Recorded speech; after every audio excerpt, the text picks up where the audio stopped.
আসসালামু আলাইকুম রহমতুল্লাহি বারাকাতু। ফজরের নামাজ শেষ করে প্রতিদিনের মতোই আমাদের খেজুর বাগানে রস সংগ্রহ করতে বের হই। রাস্তার দুই পাশে সারিবদ্ধ খেজুরের গাছ, মাটির কলসে এক ফোঁট এক ফোঁট করে খেজুরের রস পড়তেছে। শীতের সকালে খেজুর গাছে ওঠাটা অনেকটা কষ্টের সাধ্যের কাজ, তাই আমরা বাঁশের সাহায্যে খেজুরের রস সংগ্রহ করি। এভাবেই আসলে পদ্ধতিটা অনেক চমৎকার। এভাবে আমাদের কাজটা একটু সহজ হয়ে থাকে এবং খেজুরের রস সংগ্রহ করে এভাবে ছাঁকুনি দিয়ে রস পরিষ্কার করে নিই। পরিষ্কার রসটাই আমরা ড্রামে সংগ্রহ করে ভালো করে নিয়ে নিই। তা আমরা ভালোভাবে পরিষ্কার করে এবং বিশুদ্ধ রসটাই আমরা সংগ্রহ করি। বাসায় নিয়ে আসার পরে সরাসরি জ্বালাতে রস ঢেলে দিই। পরে আগুন দিয়ে 2 থেকে 3 ঘন্টা জ্বালানো হয়।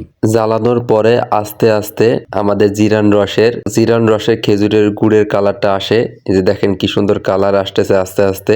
এভাবে আস্তে আস্তে কালারটা আসে এবং ফাইনালি এই যে আমাদের গুড়ের কালারটা চলে আসছে।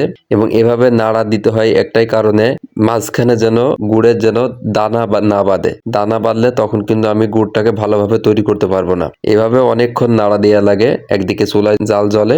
তারপরে সব থেকে কষ্টের সাধ্যের কাজ হলো বীজ দেওয়া। অল্প একটু লিকুইড গুড় নিয়ে এভাবে জ্বালাতে 30 মিনিটের মতো ডলা দেওয়া লাগে। এভাবে গুড় থেকে সাদা অংশ বের করতে হয়।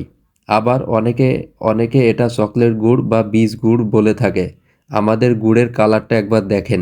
এই যে আমরা বীজ গুড়টা এভাবে মিক্স করে এই যে পুরা লিকুইড গুড়টার ভিতর দিয়ে দিচ্ছি। দেখেন এখনই গুড়ের একটা সুন্দর কালার আসবে। আজকে আমরা মূল উদ্দেশ্য পাটালি গুড় তৈরি করব। এই যে আমাদের ফয়েল বক্সে, এবং দেখেন আপনাদের জন্য কতটা বিশুদ্ধ এবং 100% রস দিয়ে আমরা এই পাটালি গুড়গুলো তৈরি করে থাকি। আপনি নিঃসন্দেহে আমাদের কাছ থেকে খেজুরের জিরান রসের খেজুরের গুড় ও পাটালি পাবেন।